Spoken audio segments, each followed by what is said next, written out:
ये हमारे लिए बड़े सौभाग्य का विषय है कि भगवान ने अपनी पूजा पद्धति में ऐसी क्रियाओं को, ऐसी वस्तुओं को जोड़ रखा है जिससे मानवता का आदि दैविक, आदि भौतिक, आध्यात्मिक प्रकार के कई लाभ होते हैं, जिसके जरिए हमें स्वास्थ्य लाभ मिलता है, जिसके जरिए शारीरिक, मानसिक और बौद्धिक लाभ होता है।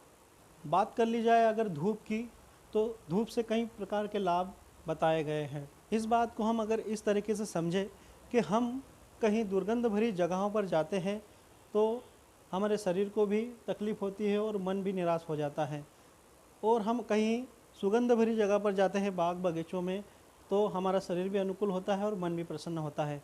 तो मानना पड़ेगा कि माहौल का असर हमारे शरीर पे, मन पे होता है। तो धूप का भी अपना एक महत्व है, धूप का भी एक अपना असर है, जिसके ज़रिए हमें कई प्रकार के लाभ होते हैं।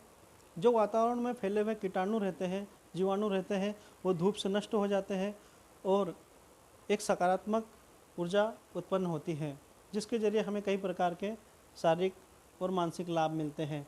यह बात शास्त्रों के अनुसार और संतों के कथन अनुसार मैं आपको बता रहा हूँ।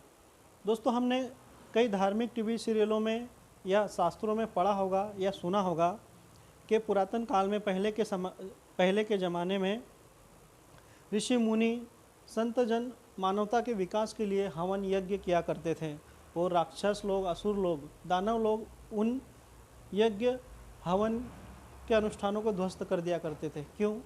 क्योंकि जो हवन से, यज्ञ से एक सकारात्मक माहौल उत्पन्न होता था, एक सकारात्मक ऊर्जा जो उत्पन्न होती थी, उसमें आसुरी शक्तियाँ, दानवी शक्तियाँ, राक्षसी शक्तियाँ उत्पन्न नहीं हो सकती थी। इसलिए वो असुर लोग, राक्षस लोग, दानव लोग यज्ञशालाओं को ध्वस्त कर दिया करते थे। आसुरी शक्तियों का वर्चस्व बढ़ सके इसलिए वो यज्ञ हवन ध्वस्त कर दिया करते थे। देखा जाए तो उसी प्रकार की आसुरी वृत्तियाँ आज भी हमें कहीं देखने को मिलती है, सुनने को मिलती है।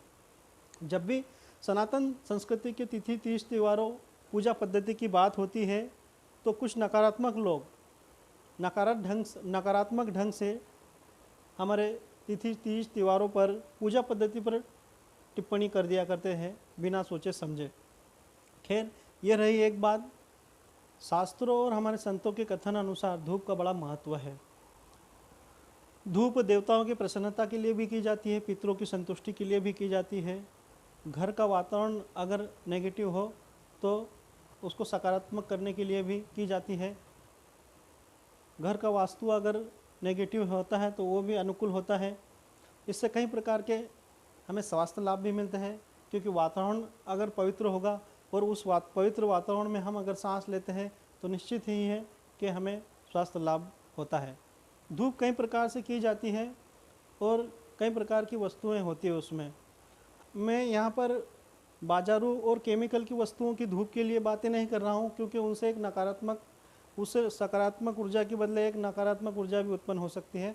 मैं यहाँ पर शास्त्रीय ढंग से धूप की बात कर रहा हूँ, जिसके कई प्रकार हैं। आमतौर से घरों में गाय के कंडे पर शुद्ध देसी घी, गाय का देसी घी, गूगल, कपूर, लौंग आदि की धूप किया करते हैं। कई प्रकार से धूप की जाती है, जिसके विषय में और भी ज़्यादा जानकारी हम हमारे शास्त्रों से, हमारे संतों से, जो हमारे विद्वान पंडित हैं, उनसे भी हम समझ सकते हैं।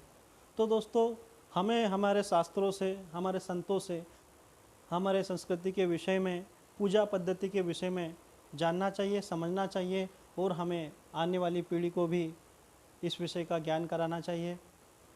तो मेरा प्रयास था कि धूप के विषय में एक छोटी सी जानकारी वीडियो के जरिए मैं दे सकूं, लेकिन हमारे शास्त्रों के अध्ययन से और संतों के सानिध्य से हम कई प्रकार की जानकारियाँ एकत्रित कर सकते हैं, जो हमारे जीवन के लिए बहुत सुखदायी होती है। दोस्तों, वीडियो अच्छा लगे तो लाइक करना, हमारे चैनल को सब्सक्राइब करना। धन्यवाद।